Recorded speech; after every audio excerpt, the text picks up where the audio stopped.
বর্তমানে বাংলাদেশে যে দুটি বড় দল আছে সেই দলের সঙ্গে আপনারা সাপোর্ট করেন কিংবা সরাসরি যুক্ত আছেন কারা কারা একটু হাত তুলে আমাকে একটু দেখান। কি কেউ নেই?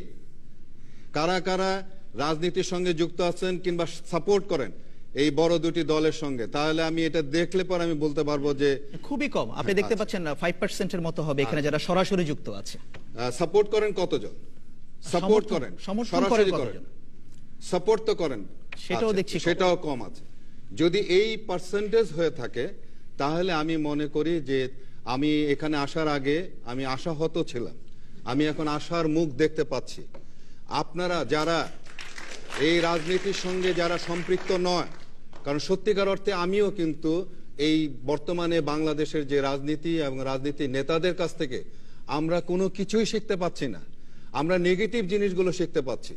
বিশেষ করে যেভাবে মিথ্যাচার হচ্ছে এবং মিডিয়ার মাধ্যমে যে ধরনের মিথ্যাচারগুলো আমরা রাজনীতির নেতাদের মুখ থেকে আমরা শুনছি, সেগুলোর মধ্যে থেকে আমি কিন্তু খুবই নিরাশার মধ্যে ছিলাম যে আমাদের আগামী প্রজন্মরা আসলে এর থেকে কি করে বেরিয়ে আসবে এবং তারা কিভাবে মানে এই দেশের সুনাগরিক হবে এবং এই দেশটিকে কিভাবে ভালোবাসবে।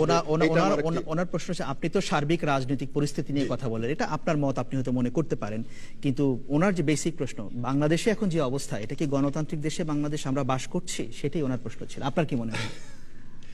গণতন্ত্র আসলে এটা দেশে বাস করছি কিনা সেটা এখানে একটু কন্ট্রাডিকশন অবশ্যই আছে।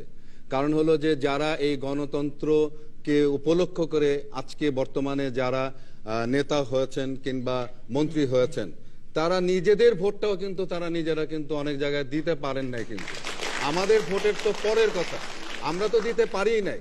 যিনি মন্ত্রী হয়েছেন, যিনি সংসদ নির্বাচিত হয়েছেন, তিনি নিজেও তার নিজের ভোটটা কিন্তু দিতে পারেন নাই। কিন্তু হ্যাঁ, দিতে পারেনি, কারণ হচ্ছে 154টি সিটের মধ্যে কোনো ইলেকশনই হয় না। সেখানে তারা কি করে তাহলে ভোট দেবে? আমার সিটেরটা আমি বলতে পারবো না, আপনারটা তো আমি বলতেছি। আপনি বললেন যিনি এখানে আছেন মন্ত্রী, তাই আমাকে বলতে হবে। সেটা আমি বলি না। অনেকে যারা মন্ত্রী হয়েছেন, আমি শব্দটি আপা এই কথাটি বলেছি, যে অনেকে মন্ত্রী হয়েছেন, সংসদ নির্বাচিত হয়েছেন, তারা নিজেদের ভোটটাও কিন্তু তারা কিন্তু দিতে পারেন নাই। তাহলে সেই পরিপ্রেক্ষিতে এইখানে যে গণতন্ত্র চর্চার যে বিষয়টি ছিল সেইটা কিন্তু সেইভাবে কিন্তু চর্চা হয়নি।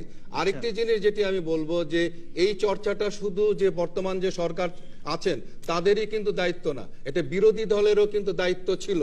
তারা কিন্তু সংসদে থেকে তাদের জানা উচিত ছিল যে সংসদের মধ্যে একটি আইন প্রণীত হতে যাচ্ছে, সেই আইনটি সম্পর্কে কিন্তু তারা টোটালি কিন্তু অজ্ঞ ছিল। এবং যে